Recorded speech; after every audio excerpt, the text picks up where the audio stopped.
Jornal da Manhã. Entrevista. Agora o papo é com os homens. Há uma estimativa que 25% dos homens entre 20 e 25 anos têm algum grau de calvície.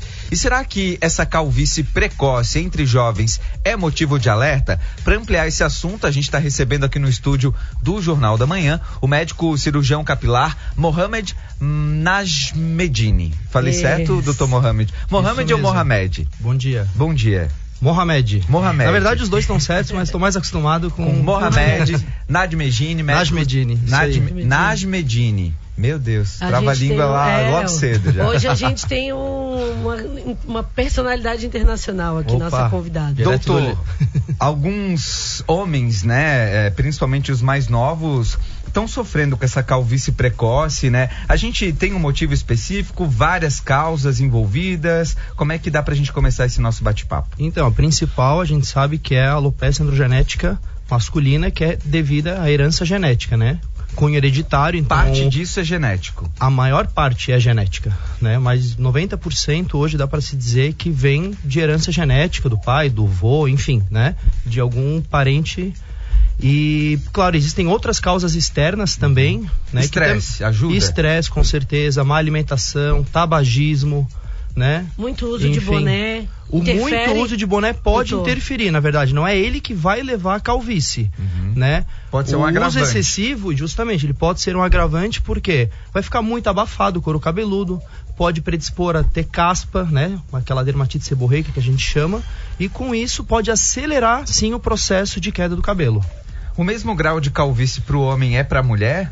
A doença é a mesma? Na verdade, na mulher também existe a alopecia androgenética feminina, mas aí, na verdade, a escala, a definição de grau também são diferentes daí.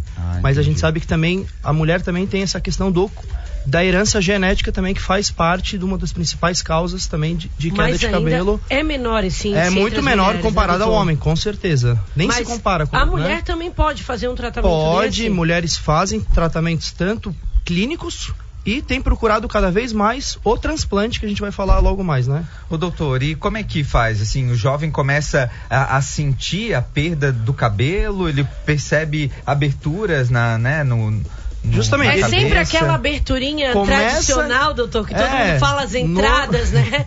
Ou às vezes acontece por cima. Atrás, Às vezes pode começar na coroa, que a gente chama, né? Na região do vértex, justamente. Bem em cima da cabeça. Mas normalmente se inicia na região frontal, nas entradas. E é ali que começa a incomodar normalmente.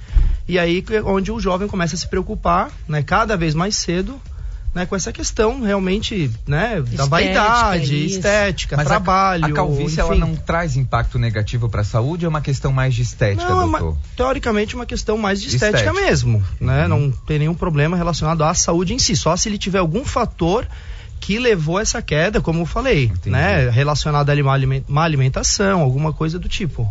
Boa.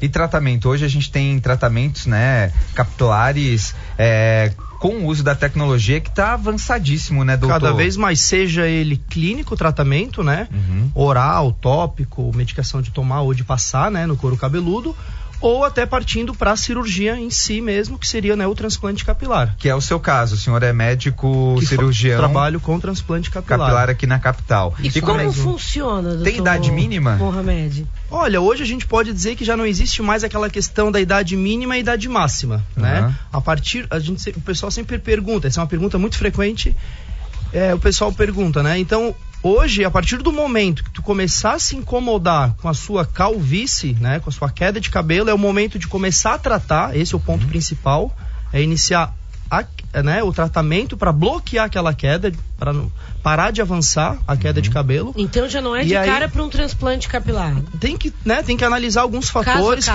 cada caso é um caso, realmente. Então, quanto mais jovem, tu vai ter que tentar estabilizar, né? Hoje a gente opera pacientes de 20 e poucos anos, super comum, né? Mas tem que ver qual é o caso dele, quando é que começou a ter queda de cabelo, se já está num grau realmente que já pode operar, ou se tu faz um tratamento clínico, realmente depois programa uma cirurgia, né, logo mais, vamos dizer assim. E na prática, doutor, essa cirurgia capilar é a recolocação de cabelo naquele local? Como é que funciona? Então, como é que funciona? A gente faz a extração dos folículos capilares, da área doadora, que é a região lateral e da parte de trás, né? Que tem uma qualidade, uma genética diferente, uma boa qualidade. É um fio que não cai mais futuramente. Então essa é a grande vantagem do transplante capilar. É tu extrair os folículos da área doadora, né? Que a gente fala que a gente faz uma redistribuição dos fios. Coloca, né, tira da onde tem mais, vamos dizer assim, e coloca onde não tem ou onde tem pouco, né? Para aumentar a densidade, o volume daquela região que está necessitada. É como se pegasse o fio do cabelo que é saudável e implantasse, e ali ele começa a nascer onde não tinha. E ele nasce normalmente, cresce normalmente, pode cortar, passar máquina. Mas se a pessoa não tem cabelo nenhum? Aí seria uma outra questão. Daí tem que ver, na verdade, a gente sempre analisa, faz essa relação de área doadora com área a ser transplantada. Né? Existem alguns graus de calvície, como por exemplo o grau 7, que é o maior de todos. É aquele paciente que é totalmente liso. Nosso AMIN da vida. O AMIN, na verdade, ele já tem uma outra patologia, que ele não tem pelo em nenhuma... É uma outra questão. Esse é um caso que realmente não tem como nem fazer um transplante capilar. É uma alopecia areata universal, enfim, é uma outra coisa. Mas aí, para os pacientes, no nosso dia a dia, que a gente pega às vezes... Que o mais paciente... comum é aquele que tem dos lados, Tem, né? Ele sempre vai ter, justamente porque esse fio ele não cai, né? Nosso Politão que tá de férias aí, ó. Verdade, Politão, aqui em cima vamos ter que ter uma conversa em breve. Mas dos lados o Polito tem super justamente, cabelo. Esse fio ele não cai porque ele tem uma informação genética diferente.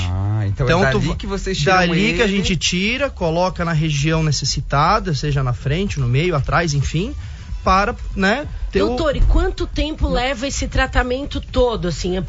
Comecei hoje e quando é que eu posso estar já com o cabelinho nascendo, assim, 2 dedinhos de cabelo? Tá, vamos lá, então. O transplante é realizado todo num dia só. Feito todo o procedimento, a extração, as incisões e a implantação. Quanto tempo pode levar uma Isso leva em torno de 6 até 10 horas, dependendo de cada caso, né? É uma média de 8 horas que a gente fala, né? Sim. De cirurgia para cirurgia é uma média.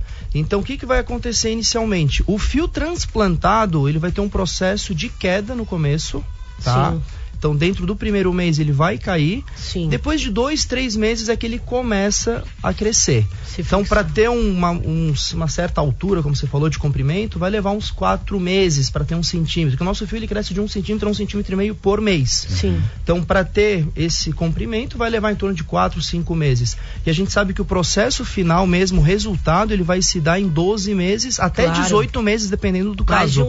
Mais de um ano para você realmente, de fato, ver o resultado final. A gente está batendo papo ao vivo aqui no Jornal da Manhã com Mohamed Najmedine, médico cirurgião capilar aqui da capital. Mas, doutor Mohamed, me diga uma coisa. Quanto tempo de cicatrização? Precisa ter algum cuidado especial? Eu acabei de fazer, não posso tomar banho quente. Como é esse processo? Porque muita gente às vezes não faz com medo desse processo de Tem o pessoal que tem muitas dúvidas, realmente. O pessoal chega no consultório com muitas dúvidas, querendo saber o que pode, o que não pode. Então, inicialmente, vai ter que ter um cuidado a mais, né? Principalmente não bater, não encostar em nada, né? Uma coisa que a gente pede para os pacientes é a questão do borrifar soro fisiológico nas primeiras 2 semanas. Exposição ao sol. Exposição ao sol só depois de 30 dias, pelo menos, tá? Então, nessa época do ano, a gente pede para ter um cuidado a mais, né? Redobrar a atenção, como se diz. Só que com 5 dias eu libero o uso do boné, então é uma coisa que é tranquilo. Pode operar, 5 dias depois tu bota o teu bonezinho e sai na rua, enfim, segue vida normal. Doutor, e essa cirurgia que a gente tá falando é aquela que a gente observa na rua, homens com aquelas pontinhos assim na testa, é o folículo capilar implantado ali que vai passar por um processo de cicatrização, ele forma casquinha, né? Por isso que ele fica às vezes um aspecto meio escurinho e tal. Depois aquela casquinha cai e depois, como eu tinha falado também, o próprio folículo, o fio cai para depois vir um fio novo depois de uns 2 meses mais ou menos. E há algum acompanhamento, doutor, pós-cirurgia? Deu tudo certo? De quanto em quanto tempo a gente precisa voltar, por exemplo, no médico cirurgião capilar? Vamos lá. Muitas questões hoje. Como eu falei, esse folículo, esse fio transplantado, ele é de qualidade boa, então é para sempre. É um tratamento definitivo, né? E existe o acompanhamento, a gente faz acompanhamento durante pelo menos 1 ano com os nossos pacientes até eles retornarem, fazerem o retorno de 1 ano, que a gente fala, de 12 meses, para ver o resultado final. Então a gente, durante todo um ano, a gente tem um acompanhamento com os nossos pacientes. Alguma contraindicação? Então a pessoa que tem algum problema não deve fazer. Só se ela tem alguma doença autoimune, algo que vai rejeitar aquele folículo, alguma doença própria, né? Então a gente sabe que hoje o pessoal pergunta muito, eu posso pegar do meu pai, do meu avô, do meu tio, do meu irmão? Não pode.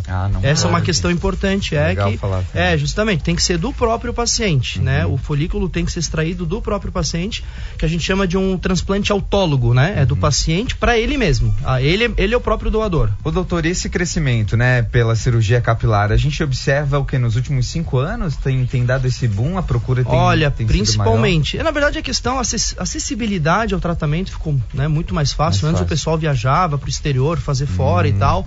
Né, por questão financeira mesmo, que era muito mais caro, hoje, né, enfim, se tornou muito mais acessível, com certeza, nem se compara a alguns anos atrás.